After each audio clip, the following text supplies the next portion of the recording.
हाँ जी, क्या नाम है आपका?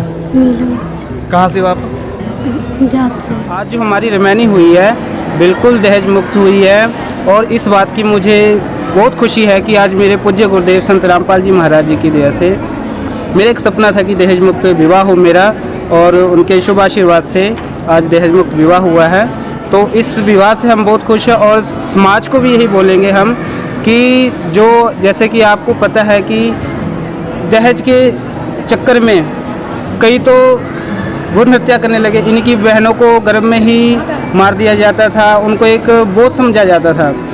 आज इस दहेज मुक्त मिशन जो हमारे पूज्य गुरुदेव संत रामपाल जी महाराज जी ने दहेज मुक्त रमैनी जो मिशन चलाया है, इसमें समाज को इस चीज़ को समझना चाहिए, उनके ज्ञान को समझना चाहिए। और हम दूसरे के धन से सुखी नहीं हो सकते, हम दूसरे के धन से सुखी नहीं हो सकते, क्योंकि दहेज के कारण कई बहनों को प्रताड़ित किया जाता है लड़कों की तरफ से, जिसके चक्कर में वो आत्महत्या भी कर लेती हैं। सुसाइड जैसे केस आ जाते हैं हमारे सामने, जो कि एक समाज में बहुत फैल रही बहुत बड़ी बुराई है। इस बुराई को जड़ से हमारे पूज्य गुरुदेव संत रामपाल जी महाराज जी ख़त्म कर रहे हैं। तो हमें खुशी है कि हमारा दहेज मुक्त विवाह हुआ, और समाज को भी इस चीज़ में बढ़ चढ़ कर हिस्सा तो ਅਸੀਂ ਸੰਤ ਰਾਮਪਾਲ ਜੀ ਮਹਾਰਾਜ ਦੇ ਆਦੇਸ਼ ਅਨੁਸਾਰ ਦਹੇਜ ਮੁਕਤ ਸ਼ਾਦੀ ਕਰਾਈ ਜਾਂਦੀ ਹੈ।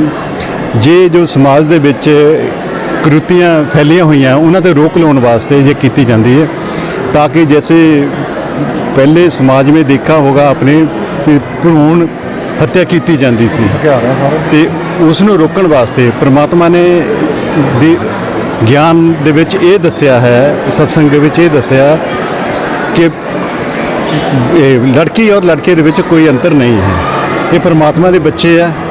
परमात्मा ने दोनों संबंध जिहड़े उपरों लिखे हुंदे आ, तो इत्थे आण के इन्हां दे समाज दे विच परमात्मा इन्हां नूं इकट्ठे करता है। रामपाल जी महाराज का अपने अनुयायियों को सख्त आदेश है, नियम है संत रामपाल जी महाराज की भक्ति का कि ना दहेज लेना ना देना है। तो इससे जो लड़की वालों पर एक बोझ होता था कि लड़की जवान हो जाती थी, पहले तो लड़की को पढ़ाते थे, बड़ा करते थे, पालन पोषण करते थे, उसके बाद लड़की के विवाह की चिंता, कर्जा लेके गरीब आदमी शादी करता था। वो सारा जो संत रामपाल जी महाराज का भगत समाज तैयार किया हुआ है, जिसमें लाखों अनुयायी जुड़ चुके हैं, तो लड़की वाले निश्चिंत हो गए हैं, और लड़के वाले भी अपने गुरुजी का आदेश बिल्कुल सख्ती से पालन कर रहे हैं। ना वो दहेज लेते हैं, ना दहेज के लिए किसी लड़की वालों को वो कहते हैं। और मात्र 17 मिनट में जो गुरबानी है, रमैनी है संत रामपाल जी महाराज के द्वारा, उसमें शादी हो जाती है, और कोई भी खर्चा ना लड़की वालों को करना पड़ता है ना लड़के वालों को करना पड़ता है। सारा खाने का व्यवस्था का प्रबंध आश्रम की तरफ से फ्री ऑफ कॉस्ट किया जाता है। सर, जो समाज आपको देख रहा है, अगर अपने बच्चों की दहेज में शादी करवाना चाहें, किस तरह करवा सकता है? संत रामपाल जी महाराज जी से जुड़ें, उनका आध्यात्मिक ज्ञान समझें, उनसे नाम दीक्षा लें, और वो यहाँ पर आकर दहेज मुक्त शादी अपने बच्चों की करवा सकते हैं। और सिर्फ दहेज मुक्त शादी नहीं, इस आध्यात्मिक ज्ञान को समझ के उनको आध्यात्मिक, शारीरिक, मानसिक हर प्रकार का लाभ होगा। इस ज्ञान को समझें, क्योंकि देखिए संत और भी हैं दुनिया में, लेकिन ये सब संभव हो रहा है संत रामपाल जी महाराज जी से, क्योंकि संत रामपाल जी महाराज जो भक्ति बताते हैं वो शास्त्रों से प्रमाणित है। उस भक्ति से विकार खत्म होते हैं, विकार कंट्रोल होते हैं, जिसके कारण ये समाज तैयार हो रहा है। नहीं तो और भी संतों ने दहेज मुक्त शादियों के लिए प्रयास किए हैं, सरकारों ने भी किए हैं। तो आप समझें संत रामपाल जी महाराज कौन है, वो स्वयं परमात्मा का अवतार है, कबीर परमेश्वर का अवतार है। तो इसी की वजह से उनके जो नाम दीक्षा उनको लेने के बाद, आध्यात्मिक गान सुनने के बाद भक्तों की सोच बदल रही है, उन पर प्रभाव पड़ रहा है उनकी शक्ति से, उनके मंत्रों की शक्ति से, उनके सत्संग की शक्ति से, तभी ये समाज तैयार हुआ है। तो संत रामपाल जी महाराज से जुड़ें, ज्ञान समझें, और एक इतना अच्छा समाज तैयार हो रहा है कि पूरे समाज में से दहेज प्रथा एक दिन खत्म हो जाएगी, जब एक बहुत बड़ा तबका संत रामपाल जी महाराज से जुड़ जाए। दहेज मुक्त शादी हुई है, इसकी प्रेरणा कहाँ से मिली है? संत रामपाल जी महाराज से।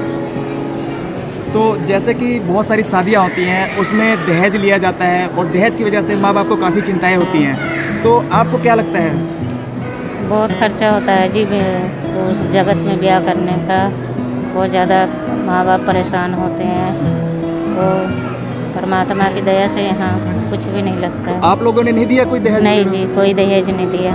हमें परमात्मा ने सिखाया कोई दहेज लेना नहीं है, बिल्कुल सिंपल शादी करना है, और परमात्मा के कहने पे रहना है, भक्ति करना है हमें, और यहाँ से पीछा छुड़ाना, किसी से कुछ पैसे भी नहीं लेना है। आजकल तो भारी मात्रा में दहेज लेने का रिवाज है, क्या आपने कोई दहेज नहीं लिया? नहीं जी, हमें परमात्मा का देश नहीं है, एक भी कोई चीज़ नहीं।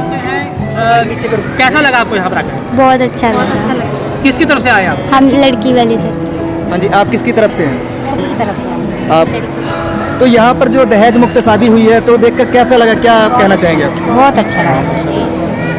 आपने नाम दीक्षा ले रखी है संत रामपाल जी से? आप देखेंगे जितनी भी रमैनियाँ हो रही हैं, जो आज भी जो रमैनी हुई है उसमें लड़की ने ना एक बिंदी भी या लिपस्टिक भी नहीं लगाई हुई है, बिल्कुल बाहर या डंबर नहीं है। हमारे बंदी छोड़ सदगुरु रामपाल जी महाराज बताते हैं कि जो श्रृंगार करने हैं वो 16 श्रृंगार करने हैं। जो 16 श्रृंगार है वो आत्मा के होते हैं, जो ज़रूरी है हमें मोक्ष पाने के लिए।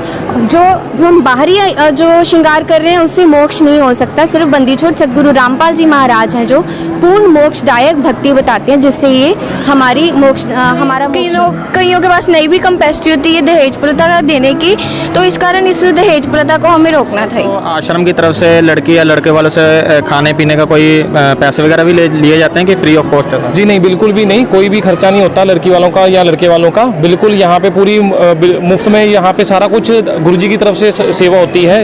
बाकायदा यहाँ से अलग अलग घरों से सेवादार आते हैं, जो भी यहाँ पे सेवा है वो खुद ही देखते हैं। तो सर रमैनी के साथ साथ और क्या यहाँ प्रोग्राम चला था आज? उसके साथ साथ यहाँ पे सत्संग हुआ था, जो कि सुबह 10 बजे से यहाँ पे 12 बजे तक जो है वो सत्संग था। उसके बाद फिर 12:15 बजे यहाँ पे रमैनी हुई है। और ये जो है ये हमारे जितने भी आश्रम हैं उनमें भी इसी तरह से संडे को सत्संग होता है, इस तरह से। सर यदि कोई व्यक्ति इस वीडियो को देखने के बाद जुड़ना चाहे तो कैसे जुड़ सकता है? जी हाँ बिल्कुल, वो बिल्कुल जुड़ सकता है। हमारी जो है यूट्यूब के ऊपर, फेसबुक के ऊपर और अलग अलग जगह पे हमारे जो है चैनल बने हुए हैं, ठीक है जी। और हमारे आश्रम की तरफ से बनाए गए हैं, उसके अंदर सारा जो है सत्संग भी आते हैं, सत्संग सुन के ज्ञान समझ करके उसके बाद नीचे जो एक पट्टी दी होती है उसके ऊपर हमारे एड्रेस दिया होता है, कॉन्टैक्ट नंबर दिए होते हैं, वहाँ पर संपर्क करके वो अपने लिए किताब भी मंगवा सकते हैं और आज का कोई नामदान जो सेंटर है उसके बारे में जानकारी ले सकते हैं।